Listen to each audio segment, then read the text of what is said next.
Assalamualaikum. Malam ini saya akan membuat satu resensi buku. Buku ini bertajuk Kajian Wacana dan Strategi Komunikasi Teori dan Aplikasi.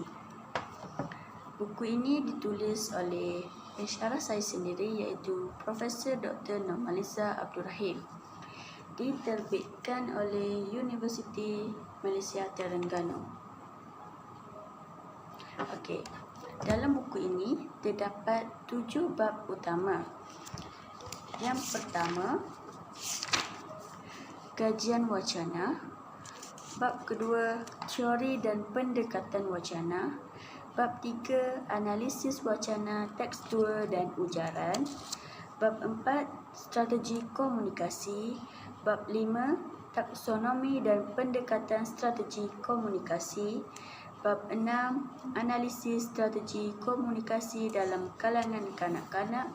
Dan yang terakhir, bab 7, cadangan dan kajian yang akan datang. Okey, kita pergi kepada bab 1 terlebih dahulu. Okey, kita mulakan dengan bab 1 iaitu kajian wacana. Dalam bab ini, penulis menyatakan definisi wacana. Wacana merupakan bahasa daripada individu atau kumpulan dalam bentuk ujaran, interaksi, teks dan tulisan. Penulis juga menyatakan beberapa sumber lain yang mendefinisikan wacana. Antaranya Kamus Dewan edisi keempat, Asma Haji Omar 1986, Raminah Haji Sabran dan Rahim Syam 1985 dan lain-lain lagi. Secara rumusannya, wacana dapat difahami dengan jelas dengan merujuk kepada wacana yang berbentuk teks, tulisan, ujaran dan interaksi. Okey. Bab 2, teori dan pendekatan wacana. Dalam bab ini, terdapat 5 teori yang dinyatakan. Yang pertama, teori analisis wacana Brown and Yule 1983. Yang kedua, teori analisis wacana Stubbs 1983. Yang ketiga, teori analisis wacana kritis Wendig 1977. Yang keempat, teori analisis wacana kritis Fairclough 1995. Dan yang kelima, teori analisis wacana Normaliza Abdul Rahim 2018. Secara rumusnya, setiap teori dan pendekatan analisis wacana dihuraikan dengan terperinci supaya boleh diguna dalam analisis data yang diperoleh. Okey, seterusnya bab 3, analisis wacana tekstual dan ujaran. Dalam bab ini, kajian analisis wacana meliputi 3 kajian iaitu kajian wacana tekstual lirik lagu, wacana tekstual cerita rakyat dan ujaran dalam kalangan kanak-kanak autism. Terdapat juga nilai sosial yang boleh diterapkan dalam kumpulan masyarakat dan individu yang dinyatakan dalam buku ini iaitu keluarga, jiran tetangga, pelajar sekolah, pelajar universiti, masyarakat setempat dan individu. Terdapat juga cerita sosial iaitu nenek dan datuk, saya yang istimewa, keluarga saya, hati, jiran. Kesemua cerita sosial ini mempunyai nilai-nilai yang tersendiri yang sudah pastinya dapat dijadikan pengajaran kepada mereka yang membacanya. Khususnya bab 4. Dalam bab ini, penulis menyatakan beberapa sumber mengenai strategi komunikasi. Okey, bab 5, taksonomi dan pendekatan strategi komunikasi. Tahun 1977 menjelaskan bahawa terdapat 5 elemen dalam strategi komunikasi, iaitu pengelakkan, prafrasa, pemindahan secara sedar, meminta pertolongan dan mimikat.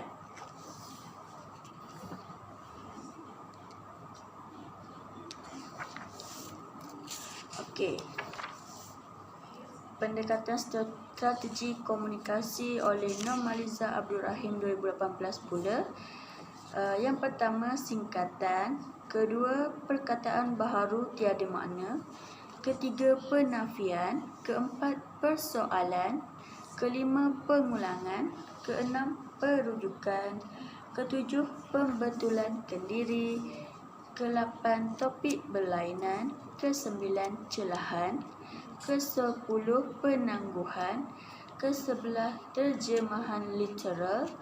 Ke-12, pertukaran bahasa. Ke-13, imajinasi. Ke-14, kesopanan. Ke-15, prafrasa. Dan yang terakhir, meminta pertolongan. Strategi yang dinyatakan oleh Normaliza Abdul Rahim terdapat 16 kesemuanya. Okey, bab 6, analisis strategi komunikasi dalam kalangan kanak-kanak. Terdapat 16 pendekatan yang digunakan. Yang pertama, strategi singkatan perkataan. Contohnya, "Mak, dia ni yang marah saya semalam."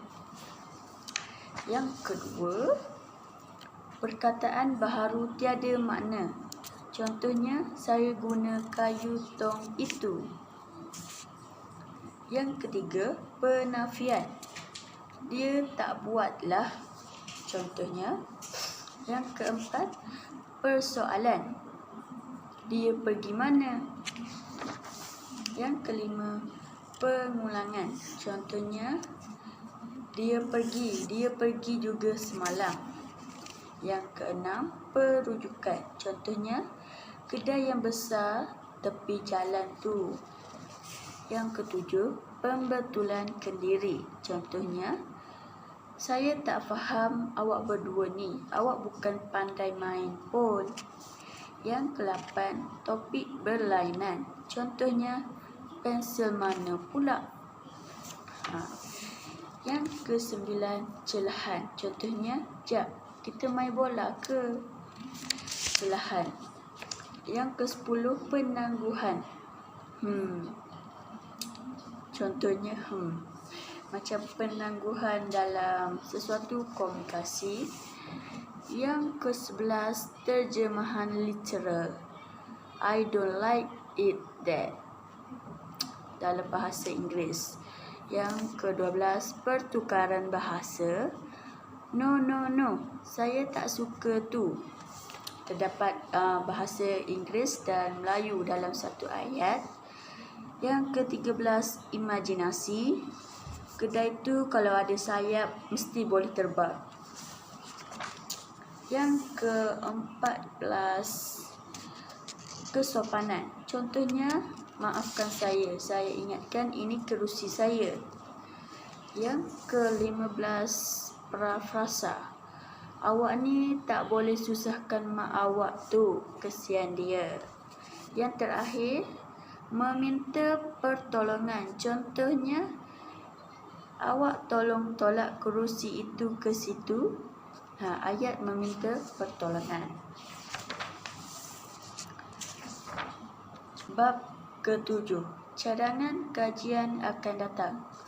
Dalam bab ini, penulis menyatakan beberapa cadangan dalam kajian yang akan datang. Contohnya, bahasa isyarat. Bab ke-7, cadangan kajian akan datang. Dalam bab ini, penulis menyatakan beberapa cadangan yang boleh diambil untuk kajian yang akan datang. Yang pertama, bahasa isyarat, iaitu dianggap bahasa yang memberi makna terdapat dua jenis bahasa isyarat, iaitu American Sign Language dan British Sign Language. Majoriti daripada bahasa isyarat di seluruh dunia adalah sama. Oleh itu, mudah bagi pengguna bahasa isyarat untuk memahami bahasa ini walau di mana mereka berada. Yang kedua, bahan bercetak, iaitu akhbar berbentuk pengetahuan, majalah pendidikan, komik seperti kartun, laporan berbentuk ilmiah, artikel berbentuk ilmiah, hiburan, keagamaan, novel seperti cinta, keluarga, patriotik, cerpen berbentuk cinta, keluarga, kasih sayang dan sebagainya. Yang ketiga, bahan elektronik dan media sosial. Contohnya perbankan dalam bentuk promosi, rakayan sosial seperti Facebook, Instagram, laman web berbentuk peribadi, pendidikan, perniagaan, iklan televisyen, internet berbentuk perniagaan, promosi, animasi yang mengandungi penceritaan, mesej, filem berbentuk penceritaan dan sebagainya, yang mana bahan yang berbentuk elektronik dalam media sosial ini memberi impak yang baik. Kelebihan yang ada daripada buku ni ialah yang pertamanya boleh digunakan dalam pengajaran dan pembelajaran, sebab saya sendiri guna buku ni dalam subjek multimedia, dan buku ini juga boleh dibaca untuk pengetahuan sendiri kerana banyak mengandungi ilmu-ilmu yang berkaitan multimedia yang boleh digunakan. Sarangan daripada saya bagi penambahbaikan buku ini boleh dinyatakan boleh dibuat dalam bentuk berwarna dan dalam bentuk penjadualan supaya lebih mudah difahami isi-isi penting, serta